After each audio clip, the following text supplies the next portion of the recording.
Hello and welcome to the path of study friends. NCERT science की श्रृंखला में class 7 के चैप्टर नंबर 2 जिसका नाम है प्राणियों में पोषण, इस वीडियो में हम डिस्कस करने वाले हैं। तो इस पूरे चैप्टर में मेनली हम खाद्य अंतर्ग्रहण की विभिन्न विधियों के बारे में देखेंगे कि जो भी जीव जंतु होते हैं वो किस प्रकार से अपना भोजन ग्रहण करते हैं। इसके साथ साथ हम मानव में पाचन के बारे में देखेंगे। इसके जो पाचन तंत्र है वो कितने भागों में विभाजित है और जितने भी भाग हैं उनके बारे में डिटेल में डिस्कस करेंगे। इसके अलावा घास खाने वाले जंतुओं में पाचन किस प्रकार से होता है इसको देखेंगे, और साथ ही साथ हम जो है अमीबा में संभारण यानी या फिर पाचन किस प्रकार से होता है इसको डिटेल में इस चैप्टर में हम डिस्कस करने वाले हैं। तो आइए स्टार्ट करते हैं वीडियो।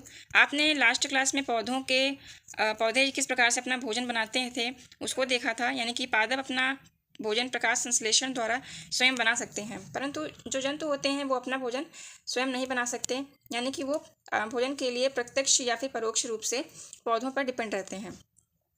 तो कुछ प्राणी सीधे ही पौधों का भक्षण करते हैं, यानी कि कुछ प्राणी ऐसे होते हैं जो पौधों को डायरेक्टली एज अ फूड खाते हैं और उनको अपने आहार के रूप में लेते हैं। जो पौधे खाते हैं, कुछ जंतु पौधे एवं जंतु दोनों को खाते हैं।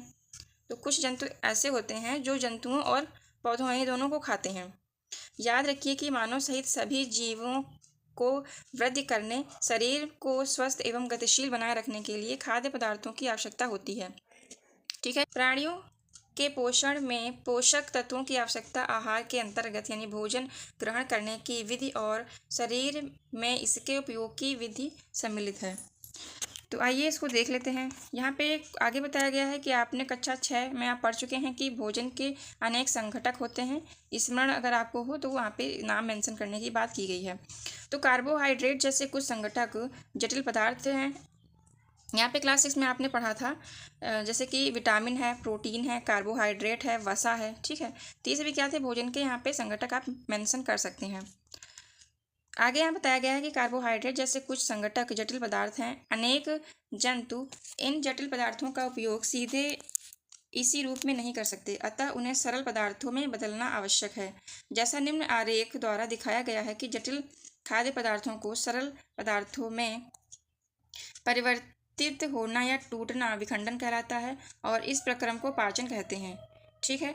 तो इस चित्र में क्या दिखाया गया है कि जो भी जटिल पदार्थ होते हैं, जटिल खाद्य पदार्थ होते हैं, उनको छोटे छोटे टुकड़ों में तोड़ देना ये क्या कहलाता है, पाचन कहलाता है। और ये छोटे टुकड़े जो है जो हमारा शरीर है, अभी जो जीव जंतुओं का शरीर है वो उन पाचक टुकड़ों से जो है एनर्जी को एब्जॉर्ब करता है। जो भोजन के संघटक होते हैं उनको एब्जॉर्ब करता है और अपने शरीर की वृद्धि और विकास करने में वो हेल्प करते हैं। तो आगे बताया गया है कि खाद्य अंतर्ग्रहण की विभिन्न विधियां क्या होती हैं, यानी कि खाद्य अंतर्ग्रहण का मतलब क्या है, जो भी जीव जंतु हैं वो भोजन को किस प्रकार से अपने शरीर में लेते हैं, अंतर्ग्रहण कैसे करते हैं, ठीक, खाते कैसे हैं। सबकी जो है अलग अलग विधियां होती हैं खाद्य अंतर्ग्रहण की। जैसे कि यहाँ बताया गया है मधुमक्खी एवं मरमर पक्षी यानी हमिंग बर्ड जैसे जो पक्षी होते हैं, कीड़े मकोड़े होते हैं, वो पौधों का मकरंद चूसते हैं। ठीक है। मानव एवं कुछ अन्य जंतुओं में शिशु माँ का दूध पीते हैं। अजगर जैसे सर्प वंश के प्राणी अपने शिकार को समूचा ही निगल जाते हैं। कुछ जलीय प्राणी अपने आसपास पानी में तैरते हुए खाद्य कणों को छान कर उनका जो है भक्षण करते हैं, यानी कि उनको खाते हैं। तो यहाँ पे ये कुछ विभिन्न विधियाँ दी गई थी जिनके द्वारा जो जीव जंतु होते हैं वो खाद्य का अंतर्ग्रहण करते हैं। ठीक है। यानी कि जैसे कुछ पक्षी हैं या कीड़े मकोड़े हैं वो क्या करते हैं, पेड़ पौधों के जो पुष्प होते हैं, फूल होते हैं, उनसे मकरंद उनका चूसते हैं। इसके अलावा जो मानव है या फिर कुछ जंतु होते हैं वो जो है उनके जो बच्चे होते हैं वो अपने माँ का दूध पीते हैं और उससे उनके शरीर का विकास होता है। इसके अलावा जो अजगर या जैसे सर्प होते हैं वो डायरेक्टली ही जो है अपने शिकार को निगल जाते हैं।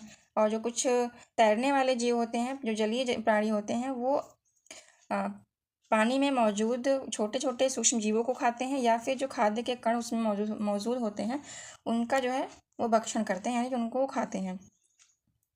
यहाँ पे अंतर्ग्रहण की विभिन्न विधियाँ दी गई हैं। तो कुछ जंतुओं के नाम दिए गए हैं, आहार का प्रकार बताया गया, आहार की विधियाँ बताई गई।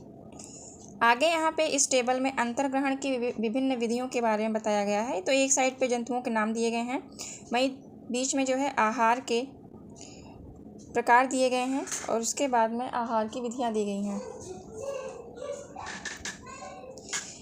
तो यहाँ पे पहला जो है जंतु का नाम है घोंघा। इसका आहार का प्रकार क्या है, ये कौन कौन से किस प्रकार का भोजन ग्रहण करता है, तो ये पत्तियों या फिर घास को खाता है और किस प्रकार से भोजन का अंतर ग्रहण करता है, तो ये जो है छील कर खाता है, छीलना होगा इसकी आहार की विधि। उसके बाद में दूसरा है चींटी। चींटी का प्रकार क्या है आहार का, तो अनाज है, ठीक है। इसके अलावा ये जो है जो भी घरों में खाद्य पदार्थ होता है उसको आहार के रूप में खाती हैं और इसका आहार का विधि क्या है, छीलना। ये भी जो है छील के छोटे छोटे टुकड़ों में छीलती रहती है और उसके टुकड़े को उठा उठा के लेके जाती होगी, आप लोगों ने अपने घरों में देखा होगा। उसके बाद में चील। चील जो है वो चूहा या फिर छोटे छोटे जो पक्षी होते हैं, इसके अलावा जो कीड़े मकोड़े होते हैं उनको खाती है। उनको पहले कैसे खाएगी, तो उनको पकड़ना और उसके बाद में निगलना, ये उसकी आहार की विधि है। मरमर पक्षी ये मकरंद को खाता है, ये मकरंद को चूसता है, तो इसकी आहार की विधि क्या हो जाएगी, चूषण। जूं रक्त और ये हो जाएगा उसका चूषण।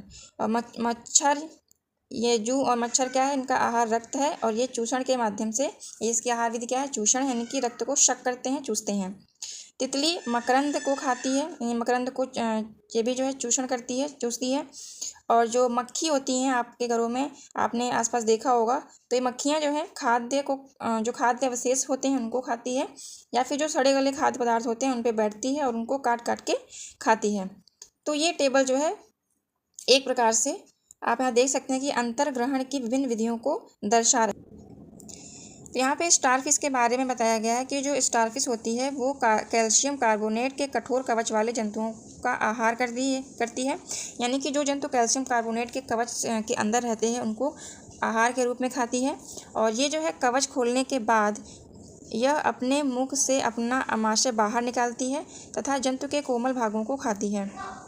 आमाशय वापस शरीर में चला जाता है और आहार जो भोजन होता है वो धीरे धीरे अंदर पचता रहता है, ठीक है। तो ये डाइजेस्ट जितने भी अदर एनिमल्स होते हैं वो अपने मुंह से खाते हैं, लेकिन ये क्या है, आमाशय से खाती है, अपने मुख के द्वारा आमाशय को बाहर निकालती है, फिर वो आमाशय के द्वारा जो है वो जो खाद्य पदार्थ होते हैं उनको अंदर लेके जाती है, फिर धीरे धीरे वो वहाँ पर पचता रहता है। तो आइए आगे हम देखते हैं मानव में पाचन। तो जो मनुष्य है वो जो है भोजन को किस प्रकार से अंतर्ग्रहण करता है और किस प्रकार से पाचन करता है, इसको मेनली इस चैप्टर में हम देखेंगे। तो यहाँ पे बताया गया है कि हम अपने मुख द्वारा भोजन का अंतर्ग्रहण करते हैं, इसे पचाते हैं तथा फिर उसका उपयोग करते हैं। आहार का बिना पचा भाग मल के रूप में निष्कासित किया जाता है, ठीक है। जो भी हम भोजन मुख के द्वारा खाते हैं उसको शरीर के अंदर जाके अवशोषित होता है, लेकिन कुछ पदार्थ ऐसे होते हैं खाद्य पदार्थ में जो कि हमारा शरीर उनको एब्जॉर्ब नहीं कर पाता है, यानी कि फिर वो बाद में क्या होता है, पचता नहीं है, तो मल के द्वारा बाहर शरीर से निष्कासित कर दिया जाता है। क्या आपने कभी यह जानने का प्रयास किया है कि शरीर के अंदर भोजन का क्या होता है, ठीक है। हम भोजन खाते हैं तो अंदर भोजन किस प्रकार से पचता है। भोजन एक सतत नली से गुजरता है जो मुख गुहिका से प्रारंभ होकर गुदा तक होती है, ठीक है। यहाँ पे आप इस चित्र में देख पा रहे होंगे जो कि कहाँ से स्टार्ट होती है, एक नली होती है जो कि हमारे पूरे पाचन तंत्र में जुड़ी होती है। तो ये मुख गुहिका से प्रारंभ होती है और इसका समाप्ति कहाँ पे होती है, गुदा से होती है, ठीक है। तो जो भोजन खाते हैं हम वो मुख गुहिका से खाते हैं और लास्ट में अपचित जो खाद्य बचता है वो गुदा के द्वारा बाहर निकाल दिया जाता है। इस नली को विभिन्न भागों में बांट सकते हैं, तो इसको जो है निम्नलिखित भागों में बांटा जा सकता है। जैसे कि पहला यहाँ पे भाग इसका है मुख गुहिका, ग्रास नली या फिर इसको ग्रसिका भी कहते हैं। तीसरा भाग है अमाशय, इसके बाद क्षुद्रांत है यानी छोटी आंत है, और फिर बृहदांत है यानी कि बड़ी आंत है जो मलाशय से जुड़ी होती है। और छठा इसका भाग है मलद्वार अथवा गुदा, ठीक है, जिसके द्वारा अपचित भोजन को बाहर निकाला जाता है। क्या यह बहुत लंबा मार्ग नहीं है। ये सभी भाग मिलकर आहार नाल यानी पाचन नली का निर्माण करते हैं। जैसे जैसे भोजन विभिन्न भागों से गुजरता है उसके विभिन्न घटकों का पाचन भी क्रमिक रूप से होता जाता है। आमाशय की आंतरिक भित्ति, क्षुद्रांत तथा आहार नाल से संबद्ध विभिन्न ग्रंथियों जैसे कि लाला ग्रंथि, यकृत, अग्न्याशय पाचक रस स्रावित करती हैं, ठीक है। पाचक रस जटिल पदार्थों को उनके सरल रूप में बदल देते हैं। आहार नाल एवं संबद्ध ग्रंथियां मिलकर पाचन तंत्र का निर्माण करते हैं। तो अमाशय की आंतरिक जो भित्ति होती है, इसके साथ ही क्षुद्रांत और आहार नाल से संबंध क्या इससे संबंधित कई सारी यहाँ पे ग्रंथियाँ जुड़ी हुई होती हैं, जैसे कि यकृत हो गया, अग्न्याशय हो गया, ठीक है, और क्या है, लाला ग्रंथि हो गई। ये सभी जो ग्रंथियाँ होती हैं वो भोजन में, यानी जो ये आहार नाल है और उसमें जो उपस्थित भोजन है उसमें जो है क्या जटिल पदार्थों को सरल रूप में बदलने के लिए कुछ पाचक एंजाइम या पाचक रस को स्रावित करती रहती हैं, जिससे भोजन आसानी से डाइजेस्ट हो सके। तो आहार नाल एवं संबद्ध ग्रंथियाँ मिलकर जो पूरा पाचन तंत्र है उसका निर्माण करती हैं, ठीक है। तो आहार नाल के साथ साथ जो ग्रंथियाँ से संबंधित होती हैं उनका भी बहुत ही इम्पॉर्टेंट रोल होता है इस पूरे पाचन तंत्र को इसके निर्माण में। तो आइए यहाँ पे सबसे पहले हम आहार नाल के विभिन्न भागों में भोजन का क्या होता है उसको देख लेते हैं। सबसे पहले जो भाग था, सबसे पहला भाग था मुख था, या इसको हम मुख गुहिका भी कहते हैं। तो भोजन के अंतर्ग्रहण मुख द्वार से होता है, यानी कि भोजन जो हम ग्रहण करते हैं, खाते हैं, वो मुंह से ही खाते हैं। आहार को शरीर के अंदर लेने की क्रिया को ही हम अंतर्ग्रहण कहते हैं, ठीक है।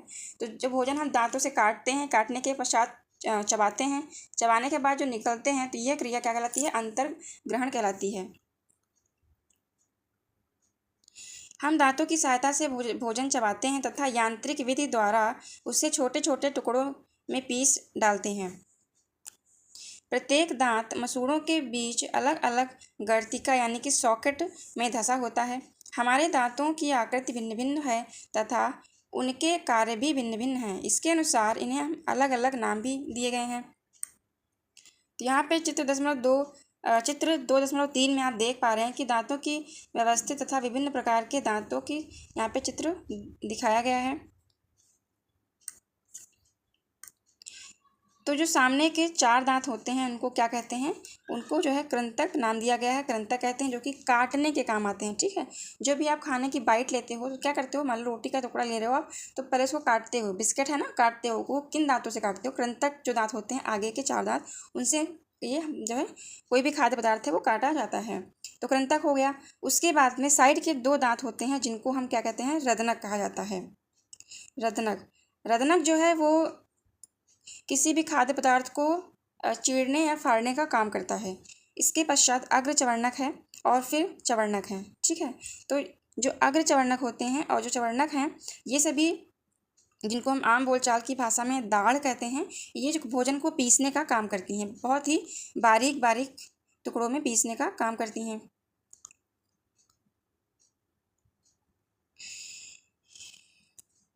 यहाँ पे एक क्रियाकलाप 2.2 दी गई है। इसमें कहा गया है कि अपने हाथ धोइए, दर्पण में देखते हुए अपने दांतों की गणना करनी है, ठीक है। अपने दांतों को गिनना है कि आपके मुंह में कितने दांत हैं।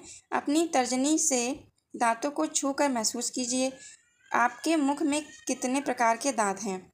एक सेब अथवा रोटी का टुकड़ा लेकर उसे काटिए। आप उसे काटने यानी कि कर्तन एवं दंशन के लिए किन किन दांतों का उपयोग करते हैं। कौन से दांत खाद्य पदार्थों को चीरने यानी कि वेदन और फाड़ने के काम आते हैं। उन दांतों को पहचानिए जो चबाने या पीसने के काम आते हैं, ठीक है। तो ये जो है जो प्रेक्षण आप करेंगे 2.2 में आपको लिखने के लिए कहा गया है। हमारे मुख में लाला ग्रंथि होती है जो लाला रस यानी स्रावित करती है, ठीक है। तो लाला रस मतलब क्या होता है, यहाँ पे लार की बात की गई है। तो लाला ग्रंथि जो होती है वो हमारे मुख में लार ग्रंथि को स्रावित करती है, जिससे हम जो भी भोजन करते हैं वो आसानी से उसमें जो लार है वो मिल जाती है, जो कि हम निगलने में आसानी हो सके इसलिए, ठीक है। तो क्या आप जानते हैं कि लाला रस का भोजन पर क्या प्रभाव पड़ता है। तो आइए इसका हम पता लगाते हैं। दूध के दांत अथवा स्थायी दांत, ये इसको पहले देख लेते हैं। क्या आपको याद है कि कुछ वर्ष पूर्व आपके दांत गिरने लगे थे। हमारे दांतों का प्रथम सेट शैशव काल में निकलता है तथा लगभग 8 वर्ष की आयु तक ये सभी दांत गिर जाते हैं। इन्हें दूध के दांत भी कहते हैं। इन दांतों के स्थान पर दूसरे दांत निकलते हैं जिन्हें स्थायी दांत कहा जाता है।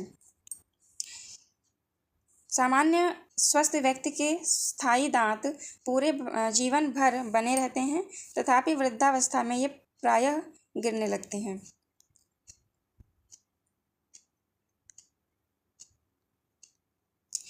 तो यहाँ पे आगे क्रियाकलाप 2.3 में बताया गया है कि दो परख नलियाँ लेनी हैं, ए तथा बी को चिन्हित करना है। परख नली ए में 1 चम्मच उबले चावल डालिए। 1 चम्मच उबले चावल मुख में लेकर 3 से 5 मिनट तक चबाइए। इन्हें दूसरी परख नली बी में लीजिए। ठीक है, जो भी आपने मुंह में चावल रख के आपने चबाया है, उस चबाए हुए चावल जो पीसेस, जो भी बैटर तैयार हुआ आपके मुंह में, उसको जो है आपको परख नली बी में रखना है। और जो ए परख नली था उसमें क्या करना है, उसमें साबुत जो उबले हुए चावल थे वो डालने हैं। दोनों परख नलियों में 3 से 4 ml जल मिलाना है। अब दोनों परख नलियों में आयोडीन विलयन की 2 से 3 बूंदें डालिए तथा उनका परीक्षण कीजिए। आप परख नली ए तथा बी में क्या अंतर देखते हैं? परख नली के रंग में परिवर्तन क्यों आता है? परिणामों की चर्चा अपने मित्रों एवं अध्यापक से कीजिए। तो जो लार ग्रंथि से जो लाला रस स्रावित होता है, तो चावल में क्या होता है? मंड होता है। तो चावल के मंड को शर्करा में ये बदल देता है। जो लाला रस होता है वो चावल में उपस्थित मंड को, जो स्टार्च होता है, उसको ग्लूकोज यानी कि शर्करा में कन्वर्ट कर देता है।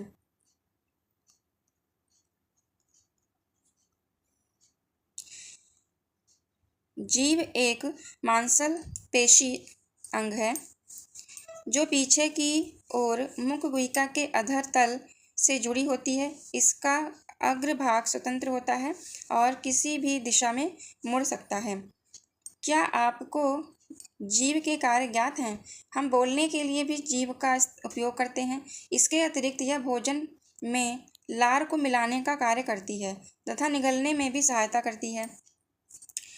जीभ द्वारा ही हमें स्वाद का पता चलता है। जीभ पर स्वाद कलिकाएं होती हैं जिनकी सहायता से हमें विभिन्न प्रकार के स्वाद का पता चलता है।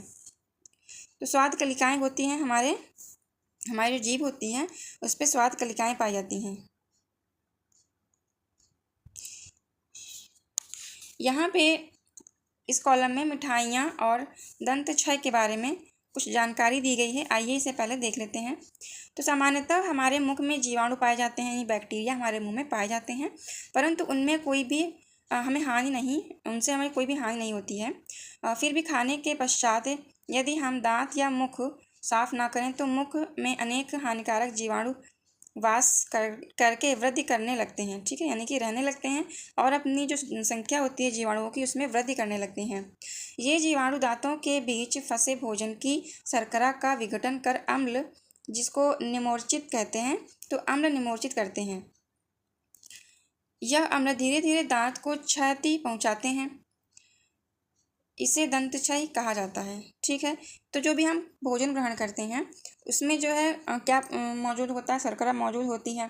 और जो बैक्टीरिया हमारे मुंह में उपस्थित होते हैं वो जो बैक्टीरिया होते हैं वो हमारे मुंह में उपस्थित शर्करा का विघटन करके उसको अम्ल में परिवर्तित कर देते हैं और वही अम्ल हमारे दांतों को हानि पहुंचाता है, यानी कि उसका क्षरण करने लगता है। तो इसको हम क्या कहते हैं? दंत क्षति या दंत क्षय कहते हैं। यदि समय रहते इसका उपचार न किया जाए तो दांतों में असहाय पीड़ा होने लगती है तथा चरम अवस्था में ये टूट कर गिर जाते हैं। चॉकलेट, ठंडे पेय एवं चीनी युक्त मिठाइयाँ व अन्य खाद्य पदार्थ दंत क्षय के लिए मुख्य रूप से उत्तरदायी होते हैं। चित्र 2.5 में आप क्रमिक रूप से दंत क्षय की अवस्था को देख सकते हैं। प्रत्येक व्यक्ति को प्रतिदिन कम से कम 2 बार ब्रश अथवा दातून करनी चाहिए तथा कुछ भी खाने के तुरंत बाद कुल्ला करना चाहिए। मुख के अंदर गंदी उंगली अथवा बिना धुली वस्तु नहीं डालनी चाहिए। ठीक है, तो यहाँ पे आगे हम देख लेते हैं। क्रियाकलाप 2.4 दिया गया है। निम्न पदार्थों के अलग अलग वैकल्पिक विलयन तैयार करने हैं। जो भी यहाँ पे कुछ विलयन दिए गए हैं, कुछ पदार्थ दिए गए हैं, इनके अलग अलग विलयन तैयार करना है। जैसे कि चीनी का घोल, नमक का विलयन, नींबू का रस, नीम की पत्ती या करेले का रस।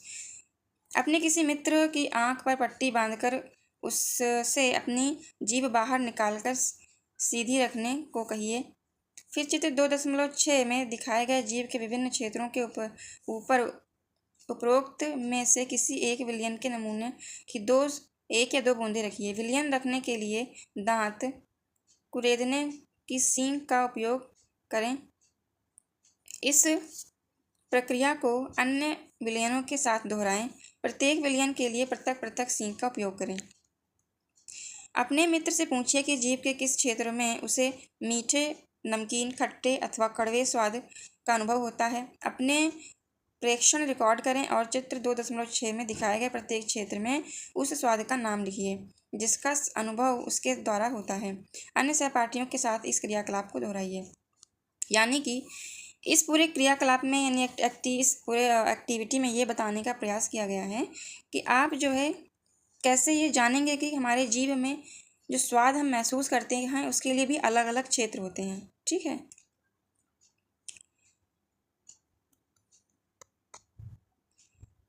तो सबसे पहले हमने यहाँ पे ऊपर कौन सा भाग देखा था? मुख, गुहा देखा था या फिर मुख देखा था।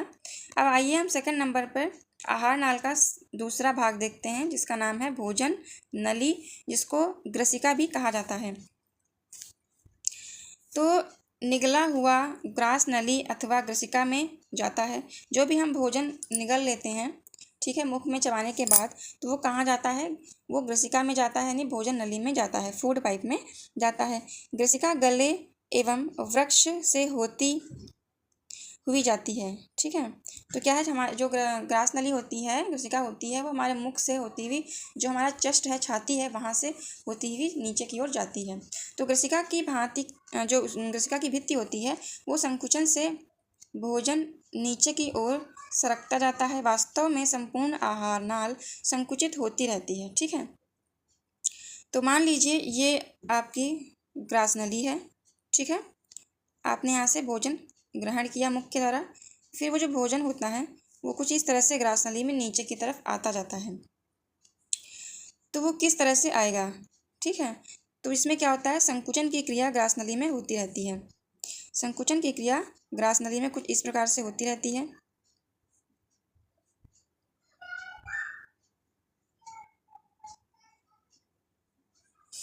ठीक है, तो कुछ इस तरह से जो है फूड संकुचन के माध्यम से धीरे धीरे अंदर खिसकता रहता है।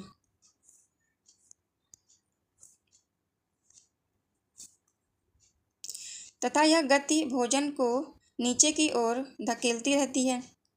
कभी कभी हमारा आमाशय खाए हुए भोजन को स्वीकार नहीं करता, फलस्वरूप वमन द्वारा इसे बाहर निकाल दिया जाता है। ऐसी घटना याद कीजिए जब भोजन के बाद आपने वमन किया हो। वमन का मतलब है उल्टी आपको कभी हुई है, तो उस घटना को याद करने की बात की गई है यहाँ पे। तो जब आपको वोमिटिंग होती है या उल्टी होती है तो वो किस तरह से होती है? जब भोजन के बाद आपने वमन किया हो तथा इसके कारण के विषय में सोचिए।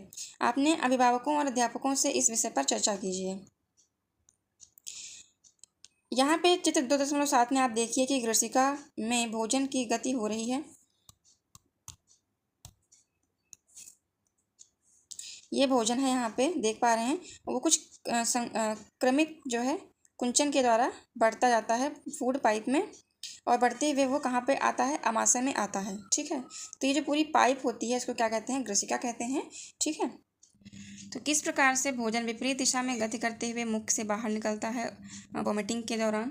तो भोजन जो है प्रतिवर्ती क्रिया के द्वारा जो गति है वो विपरीत दिशा में गति होने लगती है। इसी के कारण जो है, यानी नीचे से आमाशय से जो है मुख की तरफ ये गति होती है, और इसको प्रतिवर्ती कहते हैं, प्रतिवर्ती गति कहते हैं, जिसके द्वारा ही बाहर की तरफ जो है भोजन उल्टी के समय बाहर निकल जाता है। आगे अमाशय के बारे में बताया गया है। अमाशय मोटी भित्ति वाली एक थैली नुमा संरचना है। यह चपटा एवं जे के आकार का होता है, जे की आकृति का होता है, तथा आहार नाल का सबसे छोटा भाग है। ठीक है, यह एक और ग्रसिका यानी कि ग्रास नली से खाद्य प्राप्त करता है, और वहीं दूसरी ओर क्षुद्रांत में खुलता है, यानी कि छोटी आंत में ये खुलता है। तो अमाशय का आंतरिक जो भाग होता है, सतह होती है, वह श्लेष्मल जिसको हाइड्रोक्लोरिक अम्ल से तथा पाचक रस स्रावित करता है। श्लेष्मल आमाशय के आंतरिक स्तर को सुरक्षा प्रदान करता है। जो श्लेष्मल होता है वो जो आमाशय का आंतरिक भाग होता है वो रक्षा करता है। किससे रक्षा करता है? तो वो जो हाइड्रोक्लोरिक एसिड हमारे आमाशय में उपस्थित है उसी से जो है ये स्तर रक्षा करता है, ताकि जो है कोई डैमेज हमारे आमाशय को ना होने पाए। जब कभी भी हमारे हमारे आमाशय में जो HCl है यानी हाइड्रोक्लोरिक एसिड है या फिर जो पाचक रस है वो इम्बैलेंस हो जाता है, यानी कि या तो HCl की मात्रा ज़्यादा हो जाती है, पाचक रस की जो मात्रा होती है वो कम हो जाती है, या फिर HCl की मात्रा कम हो जाती है और पाचक रस की मात्रा ज़्यादा हो जाती है, तो तभी जो है एसिडिटी हमारे पेट में होती है। आपने एसिडिटी सुना होगा कि एसिडिटी हो गई है, पेट में जलन हो रही है, ठीक है। तो इसको बैलेंस करने के लिए क्या पीते हैं? इनो पीते हैं, ठीक है। यानी कि जो हमारे आमाशय में एसिडिक नेचर ज़्यादा हो गया है उसको कम करने के लिए, बैलेंस करने के लिए हम बेस को पीते हैं, क्षार पीते हैं। क्षार यानी कि क्या हो जाएगा? क्षार को हम आप इस तरह से समझ सकते हैं, क्षार को आप इनो समझ लीजिए, ठीक है। तो इनो जब पीते हो तो क्या होता है? हमारे पेट की जलन समाप्त हो जाती है। तो ये इसको बैलेंस कर देता है। जो HCl है और पाचक रस होते हैं जो इम्बैलेंस हो चुका होता है उसको बैलेंस कर देता है। तो यही आगे बताया गया है कि श्लेष्मल आमाशय के आंतरिक स्तर को सुरक्षा प्रदान करता है। अम्ल अनेक ऐसे जीवाणुओं को नष्ट करता है जो भोजन के साथ वहां तक पहुंच जाते हैं। साथ ही यह माध्यम को अम्लीय बनाता है, जिससे पाचक रसों को क्रिया करने में सहायता मिलती है। पाचक रस यानी कि जठर रस प्रोटीन को सरल पदार्थों में विघटित कर देता है। जो पाचक रस होते हैं, जठर रस होते हैं, वो प्रोटीन को सरल पदार्थों में विघटित कर देते हैं। अब जो है यहाँ पे आप ये समझ लीजिए कि प्रोटीन का पाचन कहाँ पे हो रहा है, ठीक है। तो प्रोटीन का पाचन कहाँ होता है? आमाशय में होने लगता है। आगे क्षुद्रांत में बताया गया है कि क्षुद्रांत लगभग 7.5 मीटर लंबी अत्यधिक कुंडलित नली है। यह यकृत एवं अग्न्याशय से स्राव प्राप्त करती है। इसके अतिरिक्त इसकी भित्ति से भी कुछ रस स्रावित होता है। यानी कि जो हमारी जो छोटी आंत होती है जिसको क्षुद्रांत कहते हैं, इसकी लंबाई कितनी होती है? ये लगभग 7.5 मीटर लंबी होती है, ठीक है।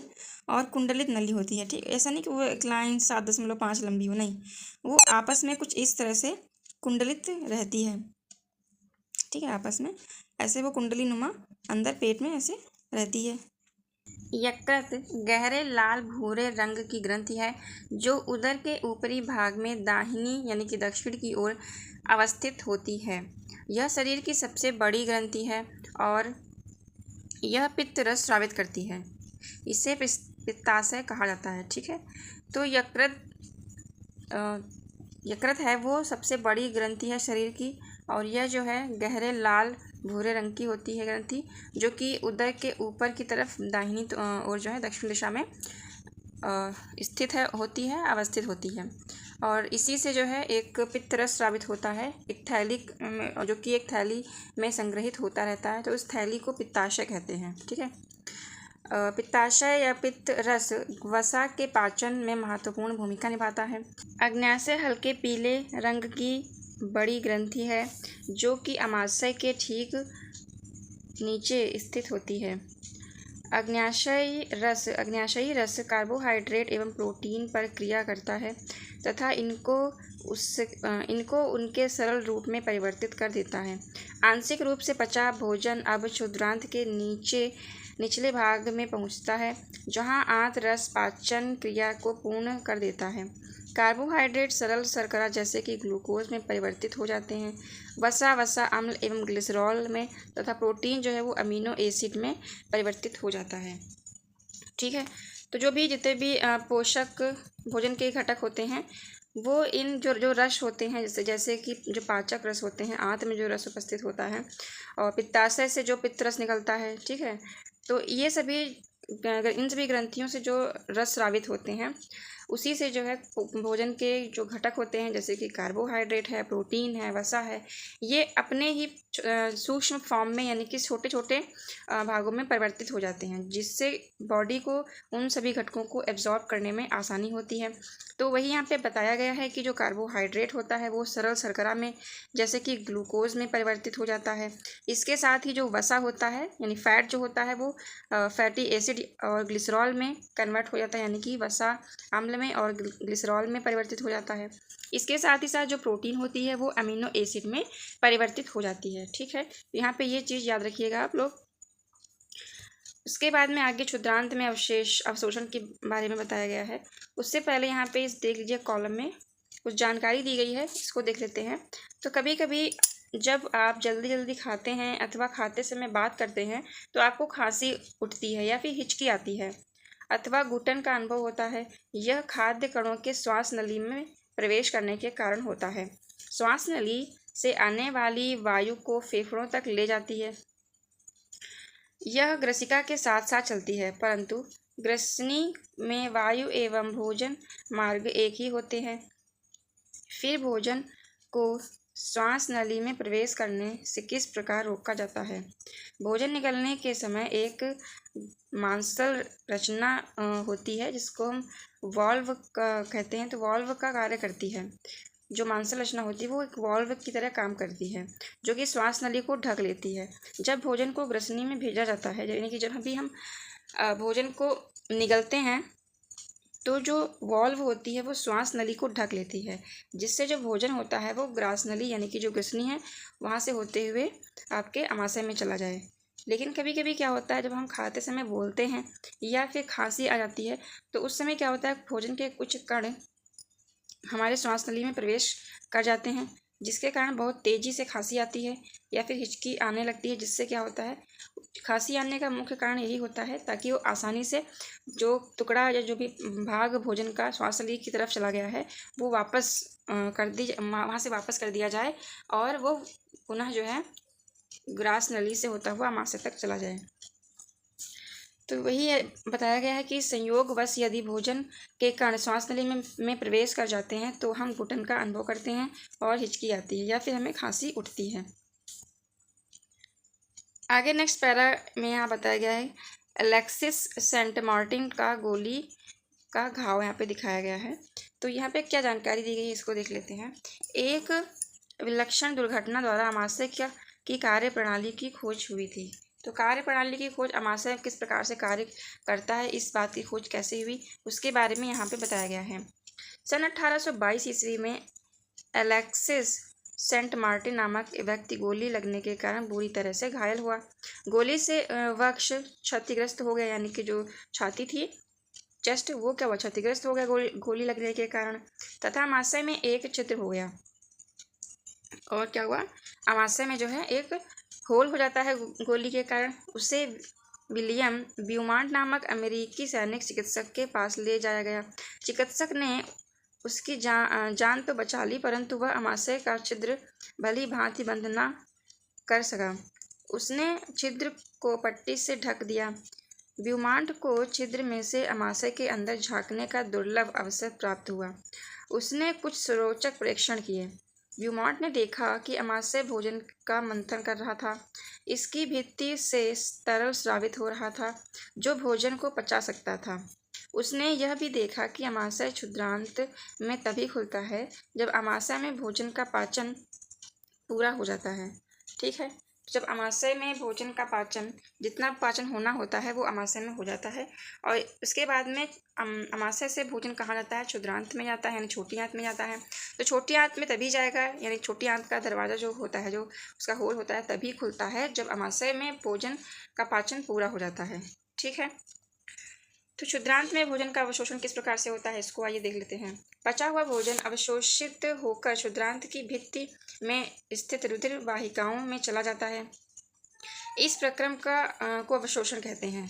यानी कि जो छोटी आंत होती है, क्षुद्रांत होता है, उसमें जब भोजन का अवशोषण होता है तो उसी में जो है क्या होती है, उसकी जो भित्ति होती है, क्षुद्रांत की भित्ति होती है, वॉल्व होती है, उसमें छोटी छोटी रुधिर वाहिकाएँ उपस्थित होती हैं, जिसके कारण जो वे जो है भोजन का अवशोषण करती हैं। तो क्षुद्रांत की आंतरिक भित्ति पर उंगली के समान उभरी हुई संरचनाएं होती हैं, जिन्हें दीर्घ रोम अथवा रसांकुर कहते हैं। क्या आप अनुमान लगा सकते हैं कि दीर्घ रोम की आंत में क्या भूमिका है? तो दीर्घ रोम पचे हुए भोजन के अवशोषण हेतु तल क्षेत्र बढ़ा देते हैं। प्रत्येक दीर्घ रोम में सूक्ष्म रुधिर वाहिकाओं का जाल फैला रहता है। दीर्घ रोम की सतह से पचे हुए भोजन का अवशोषण होता है तथा यह रुधिर वाहिकाओं में चला जाता है। अवशोषित पदार्थों के स्थानांतरण रुधिर वाहिकाओं द्वारा शरीर के विभिन्न भागों तक जाता है, जहां उनका उपयोग जटिल पदार्थों को बनाने में किया जाता है। इस प्रक्रम को स्वांगीकरण कहा जाता है। तो इस पूरी प्रक्रिया को क्या कहते हैं? स्वांगीकरण कहते हैं।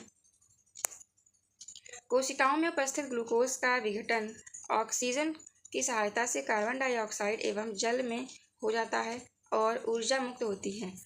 भोजन का वह भाग जिसका पाचन नहीं हो पाता अथवा अवशोषण नहीं होता, वृत्तांत्र में भेज दिया जाता है। यानी कि ऐसा भोजन जो क्षुद्रांत यानी छोटी आंत में नहीं पच पाता है, उसका पाचन नहीं हो पाता है, तो फिर बाकी का जो शेष बचा हुआ भोजन होता है जो कि नहीं पचा होता, वो बड़ी आंत में भेजा जाता है, यानी कि वृत्तांत्र में भेज दिया जाता है। तो वृत्तांत क्षुद्रांत की अपेक्षा चौड़ा एवं छोटी होती है। ठीक है, जो क्षुद्रांत है वो क्या होती है? लंबाई में काफ़ी बड़ी होती है, लेकिन उसकी लंबाई नहीं हमें पता चल पाती है कि वो कितनी लंबी है। क्यों? क्योंकि वो आपस में क्या होती है? कुंडलित होती है। ठीक है, आपस में वो कुछ इस तरह से कुंडलित होती है। लेकिन जो वृत्तांत है वो कुछ इस तरीके से यहाँ पे उपस्थित होती है, उसी के बीच में होती है क्षुद्रांत यानी छोटी आंत, और ये जो बाहर की तरफ होती है वो होती है बड़ी आंत यानी कि वृत्तांत्र, और ये लगभग 1.5 मीटर लंबी होती है। इसका मुख्य कार्य जल एवं कुछ लवणों का अवशोषण करना है। बचा हुआ अपचित पदार्थ अमाशय में चला जाता है तथा अर्ध ठोस मल के रूप में रहता है। समय समय पर गुदा द्वारा यह मल बाहर निकाल दिया जाता है, इसे निष्कासन कहते हैं। ठीक है, तो जो भी बचा हुआ क्षुद्रांत से अपचित भोजन जब वृत्तांत में आता है तो वहाँ पे जो है कुछ उसका जो जल होता है, जो भी भोजन होता है अपचित भोजन, उसमें जल और कुछ लवणों का अवशोषण कर लिया जाता है। उसके बाद में वह ठोस अवस्था में परिवर्तित हो जाता है और उसके बाद में समय समय पर इसे हम गुदा के माध्यम से शरीर से बाहर निकाल देते हैं। तो अपचित भोजन को, या एक तरह से उसको हम भोजन ना कहकर मल कहेंगे, तो इस मल को जब शरीर से बाहर निकालते हैं तो इस पूरी प्रक्रिया को निष्कासन कहा जाता है। तो यहाँ पे ये भोजन का पाचन किस प्रकार से होता है, किन किन शरीर के अंगों से होता है, भागों से होता है, यहाँ पे हमने देखा। तो आइए अब हम देख लेते हैं जो जानवर होते हैं, घास चरने वाले जंतुओं में पाचन किस प्रकार से होता है। क्या आपने गाय, भैंस या फिर घास खाने वाले शाकाहारी अन्य जंतुओं को देखा है? वे उस समय भी लगातार जुगाली करते रहते हैं जब वो खा ना रहे हों, यानी कि जब वो विश्राम कर रहे होते हैं तब भी उनका मुंह चलता रहता है, यानी कि वो जो भोजन है वो वापस मुंह में लाते हैं और उसको चबाते रहते हैं। तो इस चबाने की प्रक्रिया को जुगाली कहा जाता है। वास्तव में वे पहले घास को जल्दी जल्दी निगल कर अमाशय के एक भाग में भंडारित कर लेते हैं। ठीक है, और यह भाग क्या कहलाता है? इस भाग को हम कहते हैं रूमेन। ठीक है, जिसमें जानवर भोजन को इकट्ठा कर लेते हैं जल्दी जल्दी घास को खा के, उससे को प्रथम अमाशय कहते हैं या फिर रूमेन कहा जाता है। रूमेन ये शब्द आप याद रखिएगा। उसके बाद में क्या होता है? तो रूमिनेंट में अमाशय 4 भागों में बटा होता है। उसके बाद में जो अमाशय होता है वो 4 पार्ट में डिवाइड होता है। तो रूमेन में भोजन का आंशिक पाचन होता है। ठीक है, जो रूमेन होता है उसमें भोजन का आंशिक रूप से पाचन होता है, जिसे जुगाली कहते हैं। ठीक, या फिर कड़ भी कहा जाता है, जुगाल या कड़ कहते हैं। ठीक है, जो आंशिक पचा भोजन होता है उसे जुगाल कहते हैं और या कड़ कहा जाता है। परंतु बाद में जंतु इसको छोटे पिंडकों के रूप में पुनः मुख में लाता है। ठीक है, फिर से वापस वो मुख में लाता है और धीरे धीरे इसको चबाता रहता है, जिस प्रक्रिया को जुगाली कहा जाता है। इस प्रक्रम को रोमंथन रोमंथन करना कहते हैं, यानी कि जुगाली करना कहते हैं। ठीक है, तो रूमेन शब्द और रूमेंथन शब्द, ठीक है, याद रखिएगा आप लोग। तथा ऐसे जंतुओं को रूमिनेंट अथवा रोमंथी कहते हैं। ठीक है, तो जितने भी जानवर होते हैं और जो शाकाहारी हैं, घास खाते हैं, हरे पेड़ पौधों को खाते हैं, वो किस प्रकार के जानवर कहे जा सकते हैं? रूमिनेंट या फिर रोमैंथी कहे जाते हैं। तो घास में क्या मौजूद होता है प्रचुर मात्रा में? सबसे ज़्यादा घास में सेलुलोज की प्रचुर मात्रा होती है, जो एक प्रकार का क्या है? कार्बोहाइड्रेट है। किसी रूमिनेंट अथवा रोमंथी पशु, हिरण आदि के रोमन में सेलुलोज का पाचन करने वाले जीवाणु पाए जाते हैं। बहुत से जंतु एवं मानव सेलुलोज का पाचन नहीं कर सकते हैं।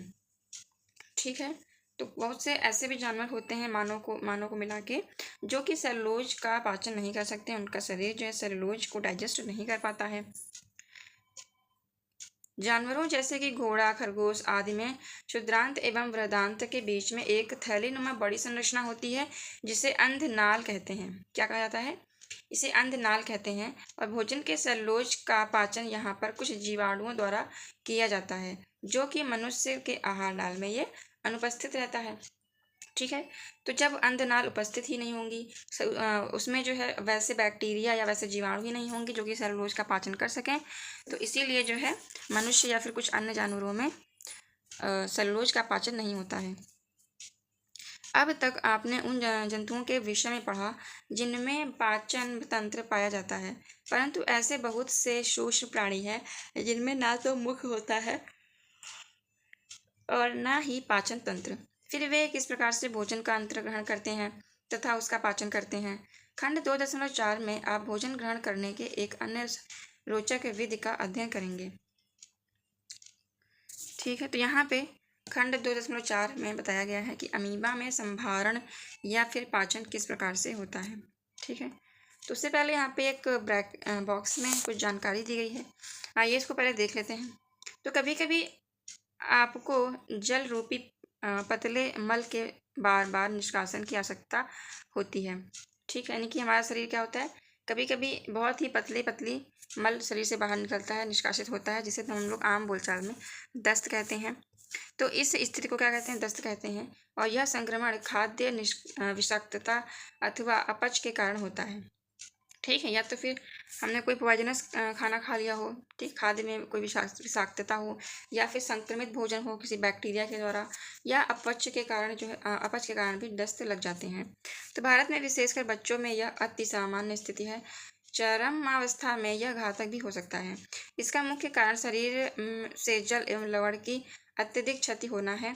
इसे सहजता से नहीं टालना चाहिए। चिकित्सक के पास जाने से पूर्व ही रोगी को उबालकर ठंडा किए हुए जल में एक चुटकी नमक और चीनी घोलकर पिलाना चाहिए।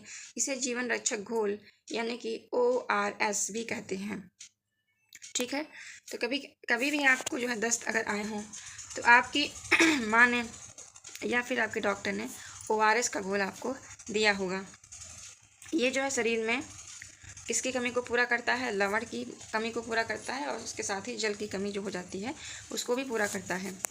तो आइए यहाँ पे आगे अमीबा में संभरण एवं पाचन के बारे में देख लेते हैं। तो अमीबा जलाशयों में पाया जाने वाला एक कोशिकीय जीव है। अमीबा की कोशिका में एक कोशिक झिल्ली होती है, एक गोल संघनन केंद्रक एवं कोशिका द्रव में बुलबुले के समान अनेक धानियाँ होती हैं, यानी बबल पाए जाते हैं उसमें। अमीबा निरंतर अपनी आकृति एवं स्थिति बदलता रहता है। यह एक अथवा अधिक उंगली के समान प्रवर्ध निकालता रहता है, जिन्हें पादाप अर्थात कृत्रिम पाँव भी कहते हैं, जो इन्हें गति देने एवं भोजन पकड़ने में सहायता करता है। अमीबा कुछ सूक्ष्म जीवों का आहार करता है। ठीक है, यानी कि आहार करता है अर्थात छोटे छोटे सूक्ष्म जीवों को खाता है। जब इसे भोजन का आभास होता है तो यह खाद्य कण के चारों ओर पादाप विकसित करके इसे निगल लेता है। खाद्य पदार्थ उसकी खाद्य धानी में फंस जाते हैं। खाद्य धानी में ही पाचन रस स्रावित होते हैं। ये खाद्य पदार्थ पर क्रिया करके उन्हें सरल पदार्थों में बदल देते हैं। पचा हुआ खाद्य धीरे धीरे अवशोषित हो जाता है। अवशोषित पदार्थ अमीबा की वृद्धि, रख रखाव एवं गुणन के लिए उपयोग किए जाते हैं। बिना पचा अपशिष्ट खाद्य धानी द्वारा बाहर भी निकाल दिया जाता है। तो भोजन के पाचन का आधारभूत प्रक्रम सभी प्राणियों में समान है। यहाँ पे अभी हमने देखा कि अमीबा में किस प्रकार से संभरण होता है और किस प्रकार से पाचन होता है। जब भी अमीबा को, सबसे पहले इसका स्ट्रक्चर देख लेते हैं, अमीबा किस प्रकार से इसकी संरचना कैसी होती है। तो ये जो होती है इसके शरीर की संरचना इरेगुलर होती है, यानी कि एक समान नहीं रहती है, ये परिवर्तित होती रहती है। ठीक है। और इसके जो है शरीर के बाहरी, यहाँ पे देख रहे होंगे आप लोग, ये जो कुछ पादाप पाए जाते हैं। ठीक है, इन्हें क्या कहते हैं? पादाप कहते हैं। इन्हीं के मूवमेंट से ही वो आगे बढ़ता है और इसके साथ ही वह अपना पोषण भी करता है। किसी भी सूक्ष्म जीव जब उसे यह आभास होता है कि हमारे आसपास कुछ खाद्य कण हैं, तो वो जो है अपने जो पादाप होते हैं उनको आगे की तरफ बढ़ाता है। मान लीजिए यहाँ पे कोई फूड का पार्टिकल है, खाद्य पदार्थ है, तो ये इसके यहाँ पे पादाप विकसित करेगा धीरे धीरे। ठीक है, तो बढ़ाते बढ़ाते ये पादाप एक ही में मर्ज हो जाएंगे, मिल जाएंगे, और जो खाद्य होगा वो इनके शरीर के अंदर आ जाता है। उसके बाद में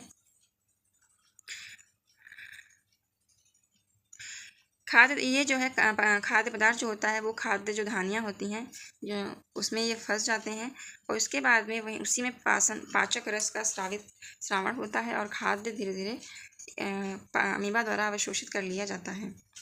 यहाँ पे आप केंद्रक देख पा रहे हैं। इसके बाद में जो चारों तरफ ये देख पा रहे हैं क्या है? पादाप है। ये खाद्य कणिका है जो इसका अंतर्ग्रहण किया जा रहा है, यानी कि शरीर के अंदर इसको धीरे धीरे लिया जा रहा है। जैसे यहाँ पे इस तरह से इसको अंदर बंद कर लेंगे। ये बहिक्षेपित अपशिष्ट है। ठीक है, यानी कि यहाँ पे इन्होंने इसको एब्जॉर्ब किया किसी भी खाद्य कण को, फिर धीरे धीरे यहाँ पे एब्जॉर्प्शन होता गया। उसके बाद में शरीर से जो है इसको बाहर निकाल दिया। ठीक है, यानी कि ये क्या था? ये बहिक्षेपित अपशिष्ट पदार्थ था, जिसको अपचित भोजन भी कह सकते हैं, इसको शरीर से बाहर निकाल दिया। तो भोजन के पाचन का आधारभूत प्रक्रम क्या होता है? सभी प्राणियों में क्या होता है? समान होता है, जिसमें खाद्य पदार्थ सरल पदार्थों में परिवर्तित किए जाते हैं एवं ऊर्जा मुक्त होती है। अगले अध्याय में हम आप आंत द्वारा अवशोषित खाद्य पदार्थों का शरीर के अन्य भागों में स्थानांतरण के विषय में पढ़ेंगे। यानी कि जो आंतों के द्वारा जो क्षुद्रांत थे और जो बृहदांत्र था आपके शरीर में जो है, उसके द्वारा जो भी भोजन का अवशोषण किया गया था, उसका अवशोषण किस प्रकार से हमारे शरीर में हुआ और कैसे हमारे पूरे शरीर में इसका स्थानांतरण हुआ, यानी कि कैसे इस पूरे शरीर तक वो भोजन पहुंचा, किस फॉर्म में पहुंचा, ये सब को हम जो है नेक्स्ट चैप्टर में डिस्कस करेंगे। तो आइए यहाँ पे देख लेते हैं आपने अभी तक क्या क्या सीखा। पहला पॉइंट यहाँ पे बताया गया है कि जंतु पोषण में पोषण अवस्थाएं, भोजन अंतर्ग्रहण की विधियां एवं शरीर में इनका उपयोग सम्मिलित है। आहार नाल तथा स्रावित ग्रंथियां संयुक्त रूप से मानव में पाचन तंत्र का निर्माण करती हैं। इसमें मुख्य गुहिका, ग्रसिका, अमाशय, क्षुद्रांत, बृहदांत जो अमलाशय में समाप्त होती है तथा गुदा सम्मिलित होती है। पाचक रस स्रावित करने वाली मुख्य ग्रंथियां कौन सी हैं? लाला रस थी, नीलार ग्रंथि और यकृत था, इसके अलावा अग्न्याशय थी। अमाशय की भित्ति एवं क्षुद्रांत की भित्ति से भी पाचक रस स्रावित होते रहते हैं। नेक्स्ट पॉइंट बताया गया है कि विभिन्न जीवों में भोजन ग्रहण करने की विधि भी अलग अलग होती है, भिन्न भिन्न होती है। पोषण एक जटिल प्रक्रम है जिसमें अंतर्ग्रहण, पाचन, अवशोषण, स्वांगीकरण और निष्कासन ये सभी सम्मिलित होते हैं। मंड जैसे कार्बोहाइड्रेट का पाचन मुख में ही प्रारंभ हो जाता है। प्रोटीन का पाचन अमाशय में प्रारंभ होता है। ये पॉइंट यहाँ पे इम्पॉर्टेंट है, इसको ध्यान से देख लीजिएगा। तो कार्बोहाइड्रेट का यानी कि स्टार्च का पाचन कहाँ से स्टार्ट होता है? मुख से, यानी कि आप मुख गुहिका से ही प्रारंभ हो जाता है। प्रोटीन का पाचन कहाँ से होता है? यह अमाशय से प्रारंभ होता है। और यकृत द्वारा स्रावित पित्त यानी अग्न्याशय से अग्न्याशयी रस एवं क्षुद्रांत भित्ति द्वारा स्रावित पाचक रस की क्रिया से भोजन के सभी घटकों का पाचन क्षुद्रांत में पूरा हो जाता है। जल एवं कुछ लवण बृहदांत में अवशोषित होते हैं। अवशोषित पदार्थ शरीर के विभिन्न भागों को स्थानांतरित कर दिए जाते हैं। बिना पचे अपशिष्ट जिनका अवशोषण नहीं होता मल के रूप में गुदा द्वारा शरीर के बाहर निकाल दिए जाते हैं। ठीक है, जिसे क्या कहते हैं, जिसे निष्कासन कहा जाता है। नेक्स्ट पॉइंट में बताया गया है कि गाय, भैंस एवं हिरन जैसे घास खाने वाले जंतु, जिनको क्या कहते हैं, रोमंथी या फिर रोमिनेंट ये कहलाते हैं, वे पत्तियों का अंतर्ग्रहण तीव्रता से करके उन्हें निगल लेते हैं तथा रूमेन में भंडारित कर लेते हैं। कुछ अंतराल के बाद भोजन पुनः मुख में आ जाता है और पुनः धीरे धीरे उसे जुगाली करते हुए उसे चबाते हैं और उसके बाद में निगलते हैं। इसके पश्चात भोजन का पूर्ण पाचन उनके पूरे पाचन तंत्र के माध्यम से होता है। नेक्स्ट और लास्ट पॉइंट में बताया गया है कि अमीबा में भोजन का अंतर्ग्रहण पादप की सहायता से होता है तथा इसका पाचन खाद्य धानी में होता है। तो भोजन का पाचन अमीबा में कहाँ पे होता है, खाद्य धानियों में होता है। और भोजन का अंतर्ग्रहण वो कैसे करते हैं, पादप के माध्यम से करते हैं। ठीक है, तो ये चैप्टर यहाँ पे कंप्लीट होता है। अपनी नेक्स्ट वीडियो में हम इस पूरे एक्सरसाइज और जो क्वेश्चन आंसर दिए गए हैं इसको डिटेल में डिस्कस करेंगे। तो आई होप ये वीडियो आपके लिए हेल्पफुल रही हो। वीडियो अगर आपको पसंद आई हो तो वीडियो को लाइक कीजिएगा, हमारे चैनल को सब्सक्राइब कर लीजिए ताकि आने वाले वीडियोज़ का नोटिफिकेशन आपको आसानी से मिल सके। Thank you for watching. जय हिंद।